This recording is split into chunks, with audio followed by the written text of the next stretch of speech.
Monday Night Football.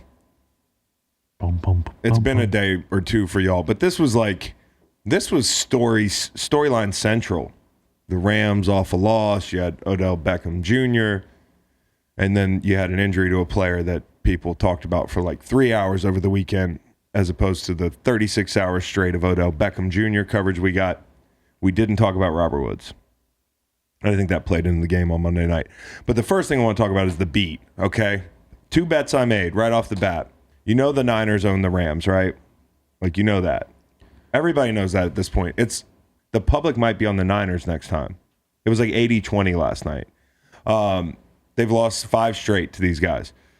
So that was easy. But you know me, I don't want to make it easy. I got to bet something else. Tease right? God. No, I go alt line over 41.5. Okay. What was the final score of the game? 31-10. 31-10. Do that math? Adds up to 41. Yeah, it adds up to 41. Okay. Worst beat for me in weeks. Okay. It's compounding when you have a bad beat on Monday night because you stay up late in a game that like you could be getting 8 hours sleep. Instead, I'm up till damn near 1 a.m. watching a football game in which Matt Stafford and the Rams look like they're trying not to score. It was 31-7 with 11 minutes to go in the fourth quarter. 31-7 with 11 minutes to go. You needed a tutty. At halftime, it was 24-7, something like that. I mean, 21-7. Yeah, 21-7. We need 13, 14 points. We need 2 touchdowns second half. There was like 3 touchdowns in a span of 5 minutes. 2 trips to the red zone. All the Rams had to do was score a touchdown. 1 trip to the red zone, they took Bosa and them out. I had Arden Key ruining my night. Arden Key sacked Matt Stafford. Okay? Like, I understand the Bosa sack in the red zone. The guy was on fire last night late. But the Arden Key sack, that really hurt my feelings. You know what hurt my feelings the most? The Van Jefferson drop. This could all be avoided if Van Jefferson, who thought he was out of a job for the better part of a week, and then Robert Woods, everybody was feeling sorry for Van Jefferson, and then Robert Woods gets hurt, and Stafford can cover for me and hits Van Jefferson in the corner of the end zone, and Van couldn't get his feet in or catch the ball. That was a difficult catch, wasn't it? Yeah, but you got to make those. Like, I'm awake. I'm watching. Used to play for the Rams. Help me out. My family depends on it. They started that drive at the 48. Started the drive at the 48. Short field city. Matt Stafford, I don't know if it was this drive or the other one, like vacates the pocket, and it looks in the moment like he has a chance to run it in from like the 4, or at least throw the ball. He does both and neither at the same time. He runs over the line and throws the football. We lose it down. That's when they kicked the field goal to make it 31-10. You're right. The one before, they have 1st and goal at the 9. Good Lord. And you're texting this entire time, making me aware that you just need 1 touchdown. I mean, 1 4th down, he threw the ball, the one that they didn't kick a field goal, which makes no sense. When you're faking field goals in the first fucking half, I know at that point you're in the game, you think. It was an ill-advised fake field goal. Then late in the game. Uprights. He threw the ball through the uprights. These are voice notes that I'm making. I was just so mad, dude. I know nobody else is up watching the game. I have to vent. It was brutal. There was a 4th down. Matt Stafford threw the ball through the uprights. Like, that was the best we could do. He threw the ball through the uprights. Didn't get 3 points for it. And the worst part was at the very end, Shanahan could have kicked the field goal. And a little credit over here on this side. You knew it. I knew what he was going to do. He was going to keep running it because he's got that Kyle Shanahan to him where, hey, I'm better than you and stop me, but he's also not going to disrespect his buddy by trying to kick a field goal. By just putting more points on the field. Are they buddies anymore? Do you have any friends know. that own you the way Shanahan owns the Rams and McVay?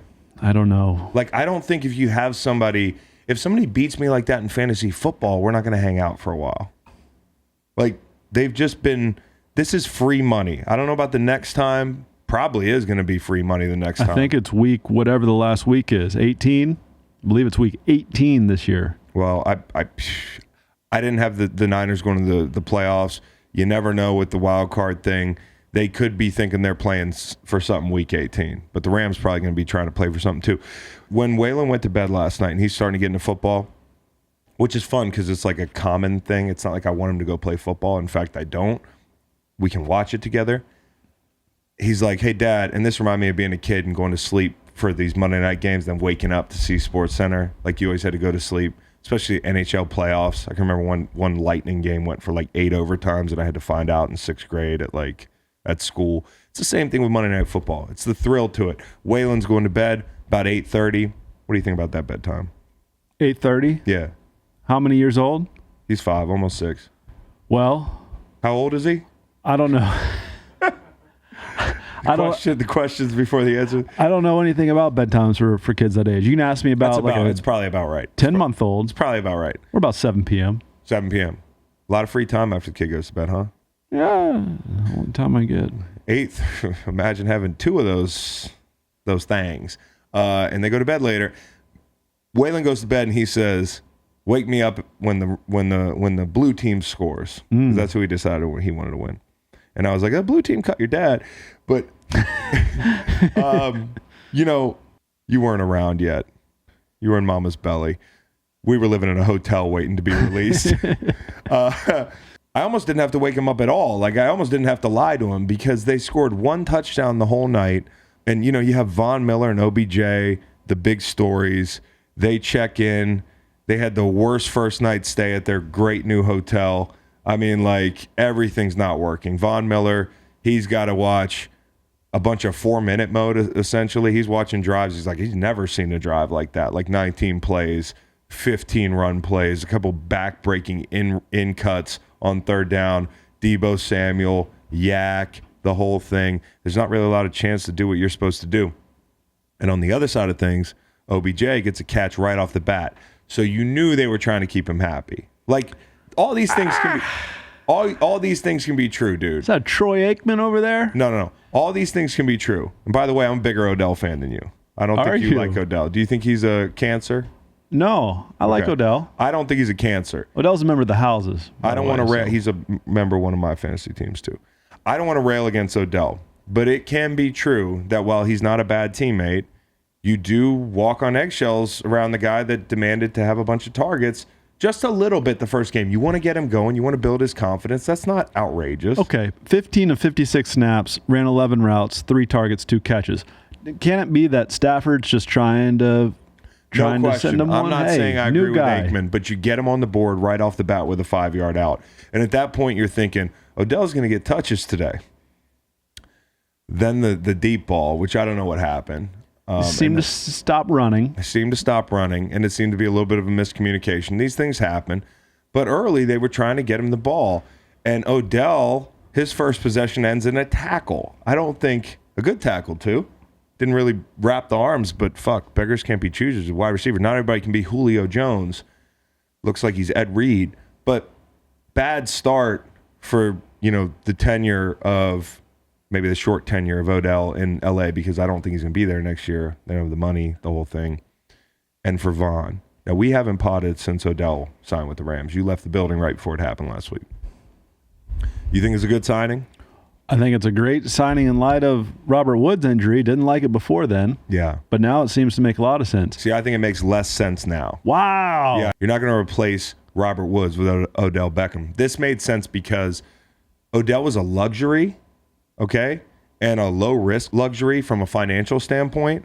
Now, everything else, like, you believe what you want to believe. If you're somebody from Troy Aikman's school of thought, you think he's going to be forcing the ball. It might mess up the chemistry. That can mess up Stafford. Potentially high risk. Okay, but from a financial sense, at least, it's not a high-risk thing. It's a luxury. Robert Woods, who we talked about for a few hours over the weekend, sensational, is way more important to this team than Odell will be. Oh, yeah. And has been. So if you don't have that guy, the offense is not the offense, and could be an adjustment, but I don't think the offense is ever going to look the same without Robert Woods. So what I'm saying is, when you put all your poker chips to the middle of the table to win the Super Bowl, the straw that stirs the drink over the years has been Robert Woods. And I don't mean that to take away from Cooper Kupp, who's his new Clayton Kershaw, Matt Stafford's. Robert Woods is a slump buster. He runs in routes. He runs the quick stuff. He's going to get the ball when you can't run the football out in the flat. He blocks. He does everything. And his skill set is so different from OBJ that, no disrespect to Odell, I'm just saying that signing is not that important. The more important thing is that they lost Robert Woods. And if you don't have both of them, there was like no point to make the move, because I hate to say this, especially the way that defense is playing from a standpoint of consistency, they're going to be hard-pressed to get back to where they were offensively without Robert Woods, and that would render the Odell signing kind of like, well, fuck. That's interesting. Yeah. So after Robert Woods' injury, Yeah. if Odell weren't in L.A., you wouldn't be saying, gosh, I wish we had made that move. No, because they're different players. They're different players. I don't think Robert Woods is replaceable. I think it could be a net positive if Sean McVay can figure this out. I think he's going to be tested mightily. And by the way, Cowboy Reed, I had you look up some numbers. Robert Woods, who people at the beginning of the season were like, I guess Cooper Kupp's the most important guy now. And he is very important. I'm not taking anything away from him. Robert Woods has been getting more targets lately. Am I right on that, Reed? Robert Woods' first 4 games, he had 6 1/4 targets a game, 3 3/4 catches. His weeks 5 through 9, 8.8 targets and 6 catches a game.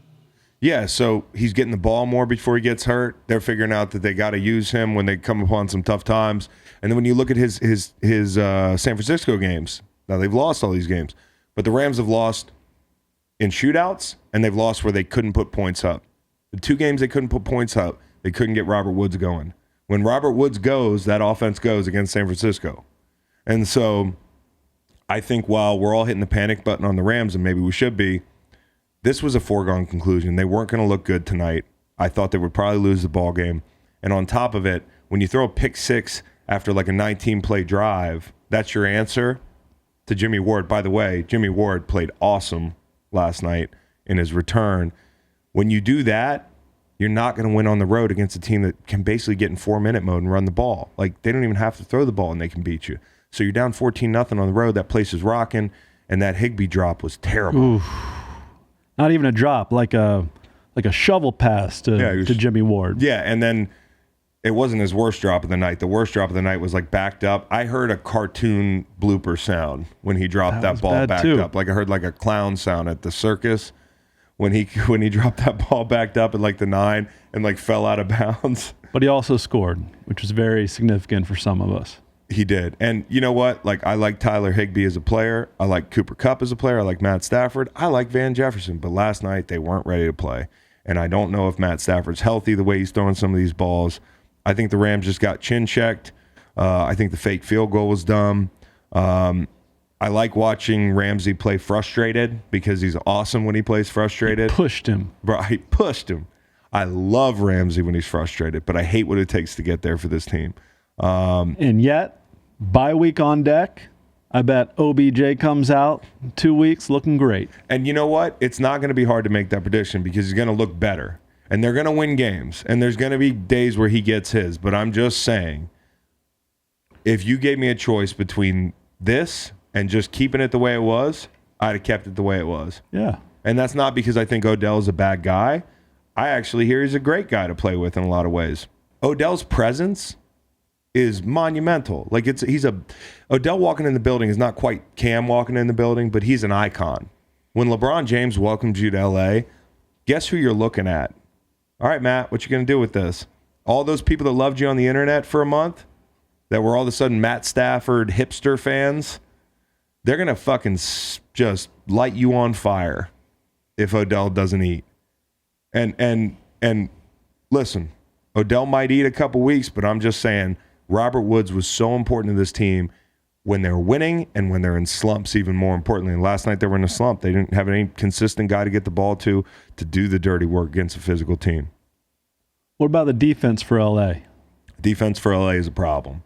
They've been getting the ball run on them. That's not going to be good enough. It's just not, especially when you got a dominant guy like Aaron Donald up front, who, if this game was in phase, I feel like he would have had a really nice game. He came to play last night early. He was in the backfield a lot. But otherwise, nobody in the run game really scares me. You've got Aaron who takes chances to create negatives, but who's just kicking people's asses in the run game for that team? I don't know about the defense. On the other side, I got to give credit to 2 coaches who I really like. One, Chris Kasurik, who was in Detroit for a while when I was a free agent. And I talked to Detroit only because of Chris Kasurik, basically. The things I heard about this D-line coach is that like he just fosters this environment where guys hunt, and they just run. It's about effort. It's about accountability, but it's also fun to play for him. You could tell last night that front brought it. And Nick Bosa, man, he's strong. I mean, like, Rob Havenstein's the size of a door. So it's going to be hard to run through him. But one thing Rob does is he floats a lot. And Bosa's not a pure speed rusher. So the inside moves started killing him late. Can you imagine being the Bosa dad? No. For a variety of reasons. Can you imagine just making two of those guys? No. Do you know how many he probably sent back to like, how many Bosa kids was he like, not good enough? And he just put them in a basket and put them in a river, like for somebody else to find. I was looking at Matt's looking at me, Kingston's looking at me back there like, we're not keeping that. We're keeping that. I was looking at Nick's arms last night and thought about going out to the garage, to the weight bench. Thought about it. Yeah, I think you're thought about it. I don't know, man. That D-line played well. And D'Amico Ryans was good. I know they've been up and down on defense, but he was a great player. And it's so fun to see a guy who's a year older than me getting a shot, like, right off the bat. Like, right off the bat. Like, I can remember him playing. It was only a couple years ago. And look at him now with a headset on. Gerard Mayo, same type of thing. Really cool to see him get called out last night in a good way. So, defense for the Rams flawed. The Niners defense, they played hard. And more than anything, the Niners put on a blocking clinic. I mean, they just did. George Kittle is must-see TV. Now, you saw the pancake of Von Miller. Mm-hmm. Okay? I understand that not a lot of people really pay much attention when it's line play, but you're going to want to look at the 5-time Pro Bowler fullback who goes about 230 or whatever he does. His name's Kyle Juszczyk, Juice. He had a running start across the formation and nudged the fuck out of Von Miller. And in slow motion, nudges never look that serious. But when you're engaged with a blocker like George Kittle and somebody runs into you from the side, because a lot of times you're setting the edge, you're not thinking you're going to get chipped like it's pass rush. That's respect for Von, and that's really sadistic scheming for an edge setter. George Kittle, what makes him great, his hand placement, his technique, his tenacity, but it's also his finishing, man. And his finishing is what separated that play from being, if it was anybody else, if Dwelly was blocking Von Miller and Juszczyk just came through and gave him a big old, like, Harvard hello, Von Miller's going to reset his feet and set that edge. But because Kittle is relentless and has great hand placement, once you're off balance like Von was, it's over. And so, you know, I want to do like the low-hanging fruit tweet, Von versus, you know, Kittle, because it gets clicks and shit. But there's some nuance there. And it's the entire offense and the way they block. Juszczyk also planted 51 last night. They put him on the Rivals.com recruiting orb. Whenever you're on the recruiting orb and they, like, you know, they make, you know what I'm talking about. Oh, yeah. They highlight you and put you in the bubble in the NFL. They don't do that a lot. Also, on the Von Miller block, the pancake, Yeah. Eli Mitchell went for a minus a yard. Yeah, So and honestly, the thing I just mentioned should make the conversation a lot more nuanced on its head, not to mention the outcome of the play. So, did you enjoy the video? I mean, if you didn't enjoy the video and you're here, like, I don't know what to tell you. Listen to the full podcast on Spotify, Apple Podcasts, and other podcast streaming platforms. Wherever you want to get the podcast, you can get the podcast. Pretty simple. New episodes every Monday, Wednesday, and Friday. Don't forget to like and subscribe for more content. Podcasts get pretty wild. This is real tame.